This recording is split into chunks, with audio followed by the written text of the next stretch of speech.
नमस्कार दोस्तों, आज की वीडियो में मैं आपको बताऊंगा कि जिन लोगों ने बीसी सखी में रजिस्ट्रेशन कर दिया है और उन लोगों का लिस्ट में नाम आ गया है, तो उन लोगों का अब जो सिलेक्शन प्रोसेस होगा वो अगर नहीं हुआ है तो सिलेक्शन प्रोसेस जो है वो बहुत जल्दी होने वाला है।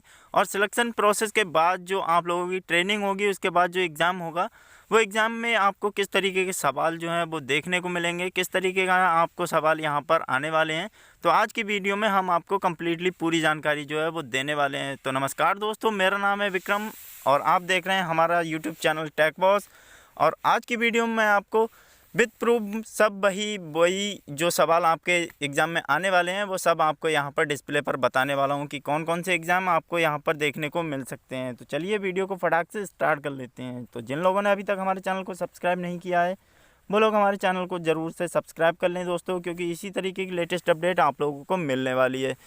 तो चलिए वीडियो को स्टार्ट कर लेते हैं। तो यहाँ पर दोस्तों आप लोग देख रहे हैं अपनी डिस्प्ले पर, तो यहाँ पर आप लोग देख रहे हैं कि इस तरीके के सवाल जो हैं वो आपसे पूछे जाएंगे। तो यहाँ पर ये जो सवाल हैं ये मुझे बहुत ही पहले मिल गए थे। तो यहाँ पर आपको इस तरीके के सवाल जो हैं वो आपके एग्ज़ाम में आने वाले हैं। और बात कर लें कि एग्ज़ाम मोड की, तो आपका एग्ज़ाम जो है वो ऑनलाइन होगा, ऑफलाइन नहीं होगा।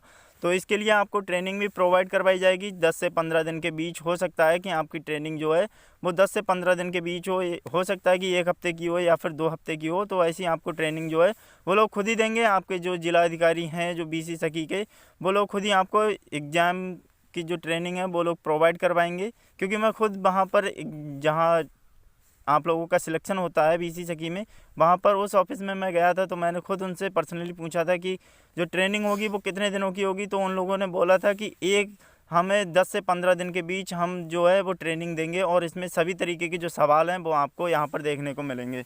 तो चलिए अब हम देख लेते हैं कि हमें जो बीसी सखी में जो रिज़ल्ट है, जिन लोगों का आ गया है, सिलेक्शन होने वाला है या फिर हो चुका है, और जिन लोगों का लिस्ट में नाम आ गया है, तो उन लोगों को अपने रिज़ल्ट की तैयारी कर लेनी चाहिए, एग्ज़ाम की तैयारी कर लेनी चाहिए। तो इसी वीडियो में आज हम आप लोगों को बताने वाले हैं कि किस तरीके के आपके सवाल जो हैं वो आएंगे। तो जैसा कि आप लोग अपनी डिस्प्ले पर देख रहे हैं दोस्तों कि यहाँ पर हमसे एक सवाल पूछा गया है कि आप अंग्रेज़ी पढ़ने लिखने में कितना सहज हैं। तो वहाँ पर आपको काफ़ी सारे सवाल क्वेश्चन जो हैं वो दिए गए होंगे और आपको यहाँ पर बहुविकल्पीय यानी कि ऑब्जेक्टिव टाइप जो क्वेश्चन है वो आपको देखने को मिलेंगे। तो आपको सिर्फ क्लिक करना है, रिटर्न में आपको कुछ नहीं लिखना है। ये नहीं है कि हम कीबोर्ड से लिखें, तो ऐसा कुछ नहीं है। आपको सिर्फ माउस से क्लिक करना है, बस अपना जो सवाल है उसका जवाब देना है। जैसे कि यहाँ पर मान लीजिए कि लिखा हुआ होगा कि आप पढ़ने लिखने में बहुत अच्छे हैं, फिर आप पढ़ने लिखने में बहुत कम अच्छे हैं, या बिल्कुल भी पढ़ने लिखने में अच्छे नहीं हैं, यह हो सकता है कि आप पढ़ने लिखने में थोड़ा सहज हैं। तो इस तरीके के सवाल जो है वो आप लोगों को देखने को मिल जाएंगे। तो यहाँ पर आप लोगों को डाल देना है। बहुत अच्छा, तो यहाँ पर फिर हमारा जो पहला सवाल है वो हो जाता है। अब दूसरे सवाल की ओर बढ़ते हैं। तो यहाँ पर आप लोगों से जो दूसरा सवाल है वो कुछ इस टाइप का होगा, क्या आप हिंदी और अंग्रेजी में सभी अंकों की पहचान कर लेते हैं। तो आपका जो क्वेश्चन होना चाहिए दोस्तों वो हाँ में यहाँ पर होना चाहिए। फिर उसके बाद में जो अगला क्वेश्चन आता है वो कुछ इस टाइप का होगा, क्या आप हिंदी और अंग्रेजी में जोड़ घटाव गुणा भाग इत्यादि कर लेते हैं। तो आपको यहाँ पर यस कर देना है, हाँ कर देना है, क्योंकि अगर आपने नो कर दिया है तो हो सकता है कि आपका जो एग्ज़ाम है उसमें आप फेल हो जाएँ। तो आपको बहुत ही ध्यान से यहाँ पर आपको अपना एग्ज़ाम जो है वो देना है। फिर उसके बाद में आप से पूछा जाएगा अगला सवाल जो है वो आपके समूह से होगा। अगर आपने अभी तक अपना समूह नहीं बनाया है तो आप लोग मुझे मेरे जो यूट्यूब चैनल है टेक बॉस, उस पर मुझे आप सब्सक्राइब कर लें। तो मैं बहुत जल्दी उसकी वीडियो भी आप लोगों को बताने वाला हूँ, दिखाने वाला भी हूँ कि आपको कहाँ कहाँ जाना है, किस तरीके का प्रोसेस रहेगा। पूरी कंप्लीटली जानकारी देने वाला हूँ कि आपका जो स्वयं सहायता समूह है वो किस तरीके का होगा, क्या क्या आपको डॉक्यूमेंट लगेंगे, क्या कहाँ कहाँ आपको जाना होगा, क्या क्या करना होगा, वो सब A to Z जानकारी मैं आने वाली अगली वीडियो में बताने वाला हूँ दोस्तों। तो अगला जो सवाल है वो हमारे सामने कुछ इस तरीके का आता है कि कौन सदस्य आपके समूह या खाता, जो आपका स्वयं सहायता समूह का जो खाता है उसकी देख रेख या रख रखाव कौन करता है। तो यहाँ पर आपको यहाँ पर स्वयं लिख देना है। तो जो लोग बीसी सखी हैं तो वो लोग स्वयं लिख दीजिए। अगर आप लोग बीसी सखी हैं और आपका पहले से ही कोई समूह है और आप सदस्य हैं तो आप वहाँ पर सदस्य लिख सकती हैं। अदरवाइज़ अगर आप अध्यक्ष हैं उसकी, या कोषाध्यक्ष हैं, या फिर आप उसके सचिव हैं अपने स्वयं सहायता समूह के, तो आप वही उस पर ऑप्शन पर क्लिक कर दीजिए। फिर नीचे दिए गए कुछ ऐसे सवाल जो हैं जिनका आपको यहाँ पर पहचान करनी है कि जैसे कि बोलना है कि अगर हम बोले कि मुद्रा, तो मुद्रा का दूसरा नाम क्या है। तो इस टाइप से आपके सवाल दिए गए होंगे, तो वो आपका जजमेंट लेते हैं कि आप कितना सहज हैं, आप कितने इस बारे में जानते हैं। तो इस टाइप के जो क्वेश्चन है वो आपको देखने को मिल जाएंगे। तो यहाँ पर हमसे बोला गया है कि आप मुद्रा का जो नाम है वो दूसरा नाम क्या है, तो यहाँ पर मुद्रा दिया गया है, फिर उसको हम नकदी बोलते हैं। और श्रम का जो दूसरा नाम है दोस्तों वो है मेहनत, तो यहाँ पर हम मेहनत डाल देंगे। फिर उसके बाद में जब अगला सवाल आ जाता है हमारे सामने कुछ इस तरीके का, तो हमें इस तरीके के सवाल जो है वो देखने को मिल जाएंगे। और बहुत ही इजी यहाँ पर आपका एग्ज़ाम होने वाला है दोस्तों, अगर आप मेरी इस वीडियो को कम्प्लीटली पूरा देखते हैं तब। तो दोस्तों अगला सवाल जो है हमारी डिस्प्ले पर वो ये है कि यहाँ पर आपको व्यय का नाम जो है वो देना पड़ेगा। तो यहाँ पर व्यय का मतलब होता है खर्च, कि हमने कितना पैसा जो है वो व्यय कर दिया है या फिर खर्च कर दिया है। तो निवेदन का यहाँ पर हमें दूसरा मतलब मिलता है अनुरोध। तो इस टाइप के आपको सवाल लगा देना है। और यहाँ पर अगर हम बात कर लें ऋण की, तो ऋण कैसे बोलते हैं दोस्तों, जब हम लोन लेते हैं या फिर किसी से कर्ज लेते हैं या फिर उधार लेते हैं तो हम उसे ऋण बोलते हैं। तो यहाँ पर कर्जा यहाँ पर डाल देना है। फिर आपको कुछ इस तरीके के सवाल भी आगे देखने को मिल सकते हैं। तो यहाँ पर आप लोग देख रहे हैं कि आपकी डिस्प्ले पर ये भी सवाल इस तरीके के आएंगे कि वह विश्राम कर रहा है। तो यहाँ पर ये सवाल जो है वो गलत हो गया था कि वह काम कर रहा है, तो विश्राम करने का मतलब होता है रेस्ट। तो यहाँ पर आपको जो है वो रेस्ट डाल देना है, रेस्ट। तो आपको यहाँ पर रेस्ट जो है वो फिल कर देना है, जैसे कि वह विश्राम कर रहा है तो वह आराम कर रहा है। तो ये क्वेश्चन का आंसर जो है वो गलत है। तो आपको यहाँ पर कर देना है कि वह आराम कर रहा है, क्योंकि श्रम का मतलब होता है काम करना। तो यहाँ पर अगर इतना होता श्रम कर रहा है तब हमारा ये सेंटेंस जो है वो कंप्लीट होता है कि वह काम कर रहा है। अब दूसरे सवाल के ओर बढ़ते हैं। तो यहाँ पर आपको देखने को मिल जाएगा कि रमेश भ्रमण पर गया है। तो भ्रमण का मतलब होता है दोस्तों घूमना। तो यहाँ पर हमें जो सवाल का आंसर देना है वो ये है कि रमेश घूमने गया है। तो ये सब हमें यहाँ पर फिल कर देना है। फिर अगले सवाल की ओर बढ़ते हैं दोस्तों। तो यहाँ पर हमें अगला सवाल जो है वो मिल जाता है कि सुनीता को व्यवसाय के लिए धन की आवश्यकता है। यानी कि व्यवसाय, जब हम कोई बिजनेस स्टार्ट करते हैं तब उसके लिए हमें कुछ धन की आवश्यकता होती है। तो व्यवसाय का मतलब होता है रोजगार। तो यहाँ पर आपको ये जो ऑप्शन है यहाँ पर क्लिक कर देना है कि सुनीता को रोजगार के लिए पैसों की आवश्यकता है। धन यानी कि पैसा, मनी। तो यहाँ पर आपको कुछ मनी की आवश्यकता है। तो इस टाइप के क्वेश्चन भी हैं, फिर आपको देखने को मिल जाएंगे। तो अगले सवाल की ओर बढ़ते हैं। तो यहाँ पर आपको इंग्लिश टू हिंदी कन्वर्जन करना है। तो आप अगर ग्रामर आपकी अच्छी है तब आप यहाँ पर बहुत ही आसानी से, बहुत ही सरलता से इस एग्ज़ाम को क्रैक कर पाएंगे दोस्तों। तो यहाँ पर बात कर लेते हैं अगले सवाल की। तो अगला सवाल यहाँ पर आपको मिल जाता है आई लिव इन बनारसी। तो मैं यहाँ पर बनारस में रहता हूँ या वाराणसी में रहता हूँ, तो यहाँ पर आपको ये डाल देना है। तो अगला सवाल जब हमारी डिस्प्ले पर शो हो रहा है वो हो रहा है I like mangoes and bananas. तो यहाँ पर लिखा गया है, तो आपको इसकी हिंदी जो है वो कन्वर्ट कर देना है हिंदी में। तो बोल देना है कि मुझे आम व केले बहुत पसंद हैं, या मुझे आम केला पसंद है।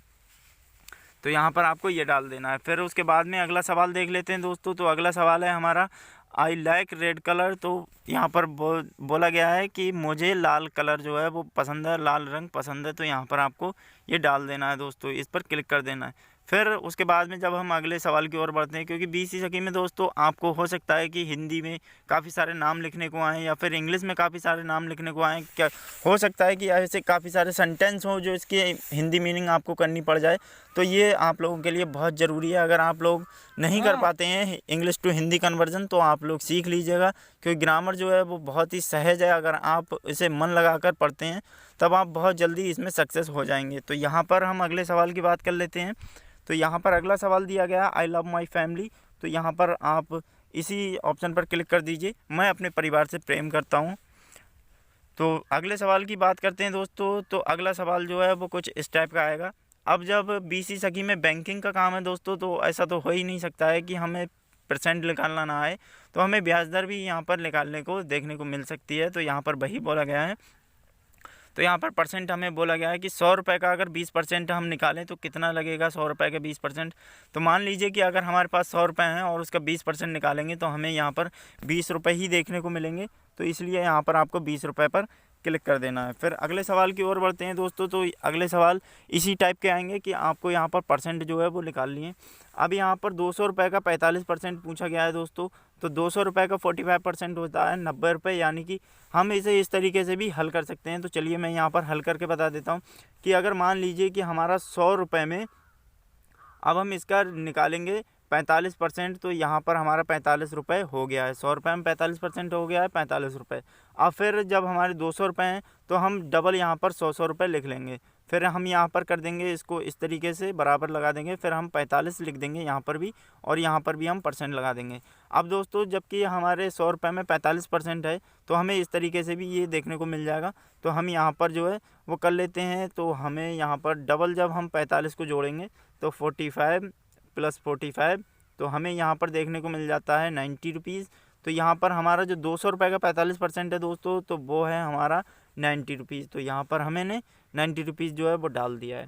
फिर उसके बाद में अगले सवाल की ओर बढ़ते हैं। तो यहाँ पर बोला गया है कि आपके पास 500 रुपये का 5% जो है वो कितना होगा। तो अब हमें 500 रुपये का 5% निकालना है। तो अगर आप ऐसे ही निकालना चाहते हैं तो ऐसे ही निकाल लीजिए। 500% का 5 जो 500 रुपये का 5% होगा वो होगा 25 रुपये। अब आपको निकालना नहीं आता है तो आप किस तरीके से निकालेंगे। अब वही जो मेथड अभी मैंने आपको बताया था कि हम 100 रुपये करके डिवाइड कर लेंगे यहाँ पर। तो हमें ये जो 100 रुपये हैं वो सभी यहाँ पर लिख लेने हैं। अब यहाँ पर हमने 100 रुपये 5 जगह पर लिख लिए हैं। फिर इसका 5% हम इसमें निकालेंगे, और जो 5% होगा वो हम यहाँ पर निकाल लेंगे। जो इसका 5% होगा वो यहाँ पर, जो इसका 5% होगा वो यहाँ पर, और जो इसका 5% होगा वो यहाँ पर। अब दोस्तों हम इन सब को, जितने भी ये 5% वाले हैं, हम इन सबको प्लस कर देंगे। तो प्लस करने पर हमारे पास आएगा 25। तो यहाँ पर हमने 25 रुपये पहले से ही फिल कर दिया है, यहाँ पर आप लोग देख सकते हैं। अब हमें बात आती है कि 900 रुपये। अब 900 रुपये का 4% निकालेंगे तो कितना हो जाएगा। तो यहाँ पर मैं आप लोगों को बता दूँ कि अगर 900 रुपये का हम 4% निकालते हैं तो हम यहाँ पर 900 रुपये, ये हमारे 900 रुपये हो गए। अब हमें वही मेथड आजमाना है। तो हम यहाँ पर 100 रुपये करके ये 900 रुपये कंप्लीट कर देंगे, यानी कि हमें 9 जगह पर 100 रुपये जो है वो लिखने हैं। अब जैसे कि 1 हो गया, 2 हो गया, 3 हो गया, और यहाँ पर 4 हो गया। अब इस तरीके से हमें निकालना है। तो हम इसका लिख देंगे 4, इसका भी लिख देंगे 4, इसका भी लिख देंगे 4, और इसका भी लिख देंगे 4। अब चूंकि हमारे ये 9 जगह पर हैं तो हम इसकी गुणा कर देंगे 9 × 4, तो हमारा हो जाएगा 36 रुपीज़। तो यहाँ पर हमारे जो 500 रुपये का 5% है वो आ जाता है 36 रुपीज़। तो हमें इस तरीके से परसेंटेज जो है वो निकाल सकते हैं। अब दोस्तों यहाँ पर आपके सामने ऐसा तो है नहीं कि अगर आपने समूह बनाया है तो उसमें आपका रख रखाव जो है, आपको जो उधार है या फिर कोई आपका सदस्य है जो लेता है और फिर उसे भुगतान करना होता है, तो उसका रख रखाव जो है वो भी आपको देखना पड़ेगा। तो वो आप किस तरीके से देखेंगे, तो उस टाइप के भी सवाल आपके एग्ज़ाम में आ सकते हैं। तो यहाँ पर आप लोग देख सकते हैं। अब मान लीजिए कि मेरा नाम रामू है, तो रामू, मैंने अपने दोस्त सुरेश को 1000 रुपये दिए हैं, और बनिया ने उसने जो 1000 रुपये लिए हैं वो बनिया को उसने 800 रुपये का उधार चुका दिया है। फिर रामू के पास कितने रुपए शेष बच गए। तो अगर मैंने अपने दोस्त को 1000 रुपये दिए हैं दोस्तों, तो यहाँ पर हम माइनस कर देंगे 800। तो जब हम 800 यहाँ पर माइनस करेंगे तो यहाँ पर 0 का 0, 0 का 0, और यहाँ पर 10 से जब हम 8 को माइनस करेंगे तो हमारे 200 रुपीज़ यहाँ पर निकल कर आ जाएंगे। तो हमारे कुल जो रुपए बचे हैं सुरेश के पास वो हैं 200 शेष। तो यहाँ पर आपको इस तरीके से ये सवाल जो है वो हो जाएगा। आई होप आप लोगों को ये वीडियो पसंद आ रही होगी दोस्तों। अगर आप लोगों को ये वीडियो पसंद आ रही है तो आप लोग इसे लाइक करें, अपने सभी दोस्तों के साथ शेयर करें, और चैनल को ज़रूर सब्सक्राइब कर लें, क्योंकि आने वाले समय में आप लोग इस चैनल से बहुत ही यूज़फुल लाभ जो यूज़ है वो उसका होने वाला है, और आपको बहुत ही लाभ इस चैनल से मिलने वाला है। अब अगले सवाल की बात कर लेते हैं दोस्तों। तो यहाँ पर बोला गया है एक स्वयं सहायता समूह के 10 सदस्य हैं। अगर सभी सदस्यों ने समूह के लिए 200 रुपये जमा किए हैं तो कुल कितने रुपए हो जाएंगे। अब यहाँ पर हम बात कर लेते हैं कि एक बंदा अगर यहाँ पर 200 रुपये देता है, तब हम यहाँ पर 10 बंदे हमारे पास हैं, तो हम यहाँ पर कितने रुपए हमारे पास आ जाएंगे। तो हम यहाँ पर इस तरीके से जोड़ सकते हैं 10 × 200। तो हम यहाँ पर अब जब हम इससे जोड़ेंगे तो 10 दूनी 20 हो गया, और 20 जब हम लिखेंगे तो इधर के जो 2 जीरो बचे हैं दोस्तों वो हम सेम ऐसे ही उतार देंगे। तो यहाँ पर हमारे पास आ जाता है आंसर 200 रुपये। तो यहाँ पर हम 2000 रुपये आ जाता है।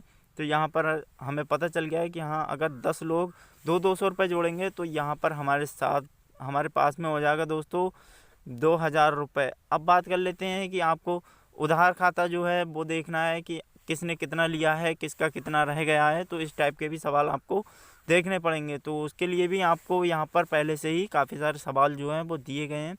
तो यहाँ पर बोला गया है कि महेश के पास अगर 10,000 रुपये थे, उसने 500 रुपये माला को दे दिए, 400 रुपये राहुल को दे दिए, 3,000 रुपये अपनी माँ को दे दिए, तो अब कितने बचे हैं। तो चलिए हम इस सवाल का भी हल यहाँ पर इस तरीके से निकालेंगे, क्योंकि काफ़ी सारे लोग होते हैं नहीं निकाल पाते हैं, तो मैं उसकी सिंपल ट्रिक जो है वो बता देता हूँ। तो यहाँ पर सबसे पहले आपको 500 रुपये लिख लेना है। अब उसने माला को 500 रुपये दे दिए, अब राहुल को जो है वो 400 रुपये दिए हैं उसने, अब अपनी माँ को जो है वो उसने 3,000 रुपये दिए हैं। अब जब इतने पैसे उसने दे दिए हैं तो हम इसके टोटल जोड़ निकाल लेंगे। तो हमारे पास जोड़ आता है दोस्तों 3900 रुपये, यानी कि 3,900 रुपये जो हैं वो उसने खर्च कर दिए। अब किए कितने में से हैं दोस्तों, तो उसने 10,000 रुपये में से खर्च कर दिए। अब माइनस जब हम 10,000 करेंगे तो यहाँ पर हम ऐसे ही कर देंगे, फिर यहाँ पर हम ऐसे ही कर देंगे। अब यहाँ पर आप अगर चाहते हैं तो आप लोग खुद देख लीजिए, यहाँ पर जब हमारे 2 जीरो से 2 जीरो कट जाएंगे तो हम बचे हमारे यहाँ पर कि 100 रुपये में से अगर 39 रुपये निकालेंगे तो कितने बचे 61। तो यहाँ पर इसी तरीके से आपको निकाल लेना है। तो 10,000 में से अगर हम निकालते हैं 3900 रुपये, तो दोस्तों हमारे पास आ जाते हैं यहाँ पर 6100 रुपये बचकर। तो हमारा जो सही आंसर हो जाएगा वो हो जाएगा 6100 रुपये। तो वही हमने यहाँ पर फिल कर दिया है 6100 रुपये। अब बात करते हैं आगे के सवाल की। तो यहाँ पर आपकी जो IQ स्ट्रेंथ है वो पूछी जा रही है कि आप कितना अपना हिसाब में सही हैं। तो यहाँ पर आपसे बोला जा रहा है कि आप अपना जो हिसाब किताब है वो सही से रख सकते हैं या नहीं रख सकते हैं, इसलिए आपसे IQ लेवल के जो सवाल हैं वो पूछे जा रहे हैं। तो बहुत ही सिंपल सवाल हैं दोस्तों, और यहाँ पर अगर आप इस वीडियो को पूरा देखते हैं तो आप 100% इस एग्ज़ाम को क्रैक कर पाएंगे, क्योंकि यहाँ पर सभी टाइप के सवाल जो है वो मैं आपको यहाँ पर बताने वाला हूँ। तो आप लोग यहाँ पर देख रहे हैं दोस्तों कि रामू ने 20 रुपये प्रति किलो के हिसाब से 50 किलो आलू लिए हैं, लाया है 20 रुपये किलो, और उसने 25 रुपये किलो प्रति किलो के हिसाब से बेच दिए। अब उसे कुल कितना फ़ायदा हुआ है। तो यहाँ पर रामू ने लिए हैं 20 रुपये प्रति किलो और लिए कितने हैं 50 किलो लिए हैं। तो हम यहाँ पर कर देंगे 5 दूनी 10, यानी कि 1000 रुपये हमारे यहाँ पर हो जाएंगे। अब जब 1000 रुपये हो गए दोस्तों, तो अब हम बेचे हैं, हमने रामू ने जो बेचे हैं वो बेचे हैं 25 रुपये के हिसाब से। अब 25 रुपये इंटू 50 कर देंगे तो हमारे यहाँ पर बन जाते हैं 1250 रुपये।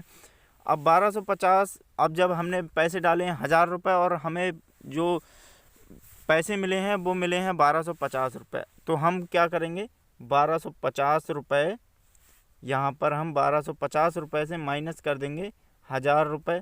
तो हमारे पास अब टोटल अमाउंट जो है, जो बेनिफिट का जो अमाउंट है वो निकल कर आ जाएगा। तो यहाँ पर 0 से 0, 5 के 5 हम ऐसे ही उतार लेंगे, 2 के 2 ऐसे ही उतार लेंगे, और यहाँ पर 1 से 1 जो है वो नहीं घट सकता है, तो इसे हम कैंसिल यहाँ पर कर देते हैं, क्योंकि ये जोड़ या फिर माइनस या फिर घटाओ ये सब इसी तरीके से होते हैं। तो यहाँ पर हम माइनस कर रहे हैं। तो अब 1250 में से 1000 रुपये निकालेंगे तो सभी को पता है दोस्तों 250 रुपये बचेंगे।